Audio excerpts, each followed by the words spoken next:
stage when we stopped and the guy got out of the vehicle that'd been driving the bodies around all night, he smelt quite badly, because obviously these bodies were starting to decompose in the back of the vehicle, but he was totally unaware of that because he'd been nice and warm all night in his little vehicle, which was slightly amusing, and it, you know, even though it was horrific what had happened, but it brought a few smiles on people's faces that he was nice and warm, but he stunk to high heaven. The helicopter came in when it was dark, and they would fly at ultra low level, literally 10 or 15 feet off the ground. The pilots were incredibly good at night on night goggles. We got the vehicle ready with the bodies in the vehicle, ready to push on board the aircraft. The helicopter landed, massive amount of noise.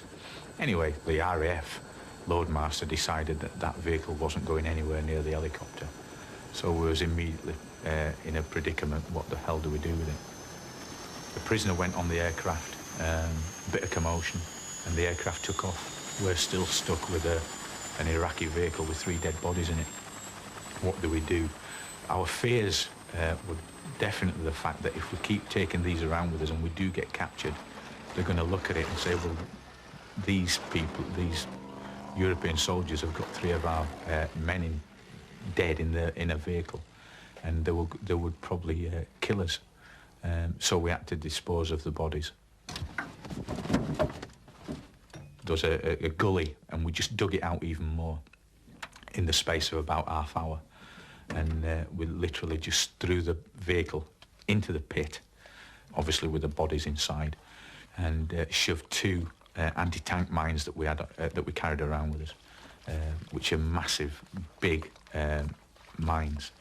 Shoved them under the vehicle, poured the rest of the kerosene and the diesel fuel that we weren't using around the vehicle, shoved a big can of petrol inside the vehicle with the bodies, and put a timer on the devices, on the mines, set the timer to go off. I think it was around about 5 o'clock the following morning, or that morning I should say, and which would give us, 5 or 6 hours to get away, as far away from it as possible. And that's exactly what happened.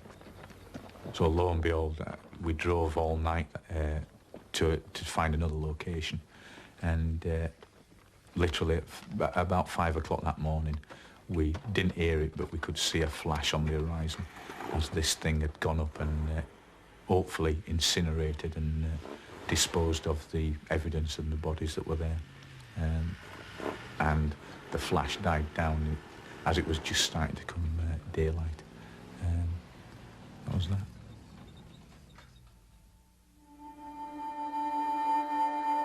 Victor 2, an Iraqi military installation responsible for communications and the guiding of mobile scuds. Heavily defended.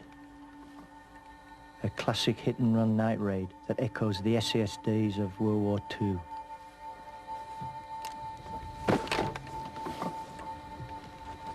We used to get sit reps every night from headquarters telling us what was going on. An intelligence report came in that there's a big microwave installation to our north, which they wanted us to go and recce it with the intention of destroying it. Basically what we had was a building, a square building, with a massive antenna in it, with microwave dishes all around it. And it was surrounded by a number of different vehicles, buildings, porta cabins, and the such like.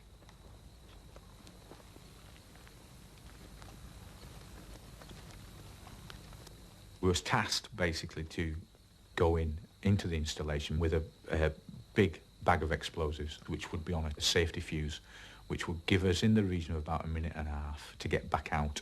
The theory was that we might be fighting our way in and out, because we didn't know how many troops would be in there. But that's how we was going to work it. Peace through superior firepower, that's how we was going to do it.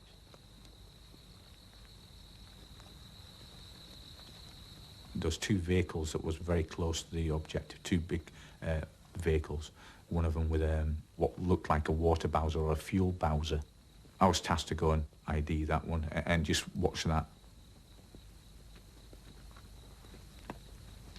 Everything was very, very quiet. You know, you could literally hear a pin drop.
We never thought that we would fail in his mission.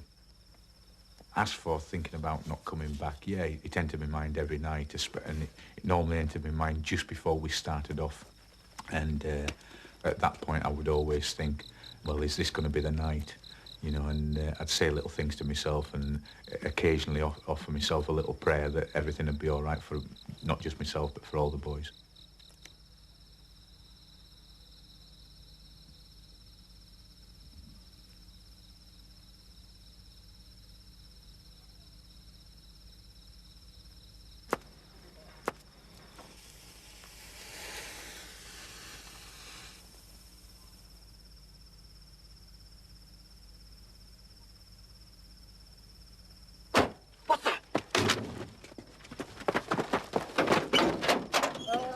Shut the fuck up!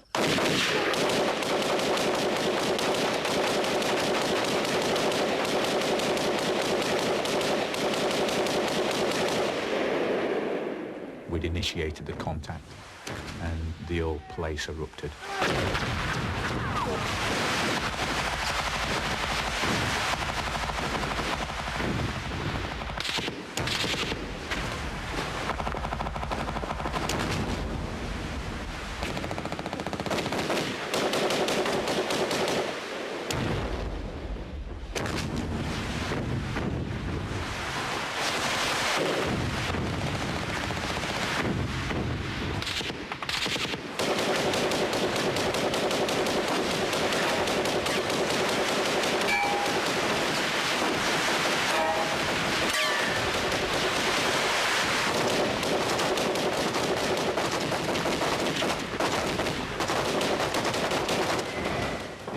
Were coming away from the installation. We'd got a minute and a half before the explosives went off. We started taking quite a bit of incoming. There was a massive amount of fire coming from our right. Tracer rounds were then starting to come very close, and it's a very weird feeling when you've got these, what I call red hornets, flying at you, and they're hitting the ground all around you and bursting all over the place.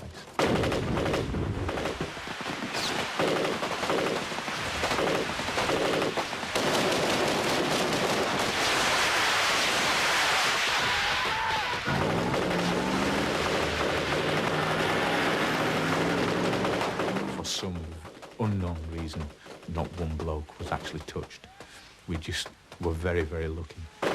The advantage that we had is that we had the bottle to go and do it. And the old, you know, the cliche is, and it's very, it may sound very silly, who dares wins, but at the end of the day, we did have that going for us. We knew what we were doing. They didn't know who the hell we were, and we went and achieved his mission, and we didn't lose anybody in doing so.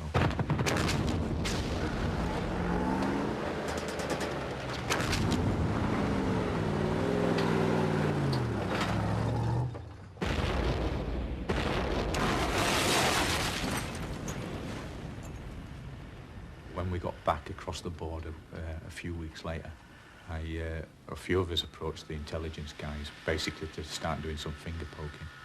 and find out what had actually gone on.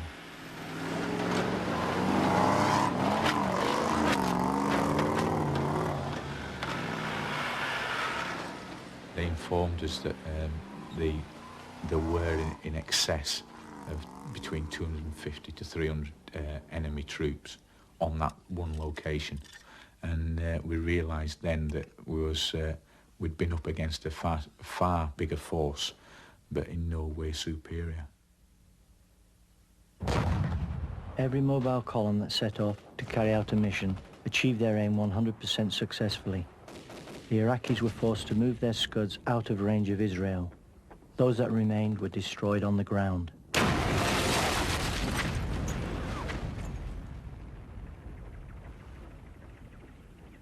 General Schwarzkopf decided he'd pay us a visit, and he came and visited our squadron. His personal jet came in, and he came up and he shook hands with every man in the squadron, and he gave us a speech, and the speech was by far one of the most exhilarating speeches I've ever heard in my life. To hear this man sing our praises, and this is when we realised the impact that we'd had actually over there. The major impact arose when he started mentioning about the Israelis, himself saying that they'd gone to speak to the Israelis about not entering the war because of the threat of losing the Allies. And he emphasised the point that it wasn't until he mentioned that he had special forces behind enemy lines that the Israelis then started to back down. But it wasn't until the Israelis asked which special forces were there, and he said, we've got British SAS behind enemy lines, that they then did actually back down.